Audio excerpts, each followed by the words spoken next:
एक तरफ पूरे देश में कोरोना का कहर जारी है, जिसमें ज्यादातर वे लोग मुसीबत में हैं, जो रोज मजदूरी करके अपना जीवन यापन करते थे। उनकी परेशानी को ध्यान में रखकर सरकार ने मनरेगा योजना के अंतर्गत राहत काम शुरू करने का फैसला किया, मगर इस योजना का कोई फायदा नहीं है। वो इसलिए कि सरकारी अधिकारियों की मिलीभगत से मजदूरों के हक पर डाका डालकर अमीर अपना जेब गर्म कर रहा है और मजदूर लॉकडाउन के चलते अपनी ही झोपड़ी में बच्चों के साथ भूखे सो रहे हैं। ऐसे बुरे वक्त में आम आदमी की उम्मीद रहती है कि प्रशासन मदद करेगा, लेकिन नीचे बैठे प्रशासनिक अधिकारियों ने भी गरीब मजदूरों का हाथ छोड़ दिया है।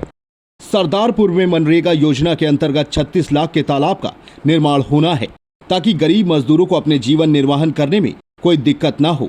मगर यहाँ सरदारपुर RES के SDO अजमेर डुडवे तथा इंजीनियर महेंद्र भोयर एवं कांग्रेस नेताओं की मिलीभगत से तालाब का काम मजदूरों की बजाय JCB मशीन से कराया जा रहा है। जब मौके पर पत्रकारों की टीम पहुंची तो कैमरा देखकर रफू चक्कर हो गए। अब देखना यह होगा कि इस पूरे मामले में उच्च अधिकारी क्या कार्रवाई करते हैं या यूं ही गरीबों के हक पर डलता रहेगा डाका। वह प्रशासन अधिकारी सोते रहेंगे कुंभकर्ण की नींद आखिर कब तक। सरदारपुर से जगदीश मारू की रिपोर्ट। आज ग्राम पंचायत हनुमंता काग में आप गए थे, जो JCB को लेकर हमने एक समाचार चलाया था, क्या कुछ मामला? आपके न्यूज़ चैनल के माध्यम से मुझे पता पड़ा कि रोजगार गारंटी योजना के अंतर्गत महात्मा गांधी राष्ट्रीय रोजगार गारंटी योजना के माध्यम से वहाँ पर काम चल रहा है, चालू हो गया RES विभाग के द्वारा। तो जैसे ही न्यूज़ चैनल में हमें मालूम पड़ा कि वहाँ JCB से कार्य चल रहा है, तो आज हम निरीक्षण करने पहुँचे थे।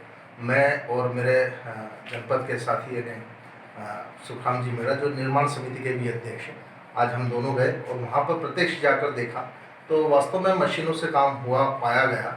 और वहाँ पर जब उनसे पूछा गया कि जब सरकार ने मनरेगा के तहत यहाँ पर लोगों को रोजगार देने का काम कर रहे हैं, तो मशीनों से क्यों काम करवाया जा रहा है, तो वहाँ मुश्किल से 2-4 मजदूर मुझे काम करते हुए दिखे और जो ट्रैक्टर भर रहे थे।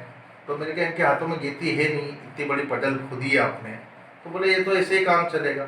और उसी के पास में ग्राम पंचायत के द्वारा मनरेगा के तहत कार्य चल रहा था, जो प्रशंसापूर्ण कार्य है वहाँ की पंचायत का। वहाँ 100 से 125 मजदूर काम कर रहे थे, ये हमने प्रत्यक्ष देखा। इस मामले में कौन कौन शामिल है? वहाँ के स्थानीय उप सरपंच जो मुझे दिखाई दिए उप सरपंच हैं, और कांग्रेस के महासचिव, युवाओं के महासचिव बोलते हैं, लोकसभा युवा महासचिव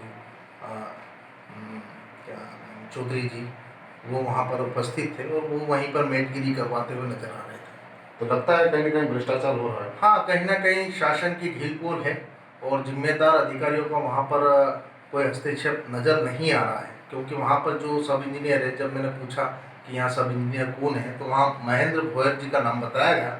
और जिनसे मैंने दूरभाष पे चर्चा की तो वो तो कहीं लॉकडाउन में इंदौर पे थे। तो मैंने उनसे यह पूछा कि जब आप जिम्मेदार अधिकारी यहाँ मौके पर है ही नहीं, तो काम किसके माध्यम से करवाया जा रहा है। तो कहीं ना कहीं यह प्राइवेट व्यक्तिगत या प्राइवेट रूप से लोगों से काम करवाया जा रहा है और कहीं ना कहीं लिपापोती करी जाती है। कहीं ना कहीं अभी जो देखने को मिला है कि कांग्रेस विधायक भी पिटोल नाके पर देखने के लिए गए थे, शासन द्वारा जो गुजरात और अन्य राज्यों में फंसे हुए। हाँ, तो उनको रोजगार दिलाने के लिए गए थे। मेरे संज्ञान में यह आया कि हमारे सरदारपुर के विधायक, कांग्रेस के विधायक महोदय पिटोल पर गए थे और हमारे आदिवासी समाज के मजदूरों की चिंता कर रहे थे। लेकिन उनको चिंता यहाँ जमीनी स्तर पर करना चाहिए, क्योंकि जो भी मजदूर आए हुए हैं उन्हें मनरेगा के तहत कार्य नहीं मिल रहा है और आज भी कहीं ना कहीं उनसे जुड़े हुए लोग वहाँ पर मनरेगा में मशीनों से काम करवा रहे हैं। ये मैं प्रत्यक्ष देख कर आया। आपका शुभ नाम? संजय बघेल, जिला पंचायत सदस्य सरदार। कल जो RES के तालाब पे JCB चल रही थी, क्या जी, जैसा कि जानकारी मिली थी कि RES के जो तालाब सेक्शन हुए हैं उसमें JCB से कार्य किया जा रहा है। अभी चूँकि लॉकडाउन में इतनी व्यस्तता के कारण हमें निरीक्षण नहीं हो पाया है। निरीक्षण में यदि ऐसी चीज़ें पाई जाती हैं तो वैधानिक कार्रवाई नहीं हो सकती है। आपका शुभ? विजय राय, SDM सरदारपुर।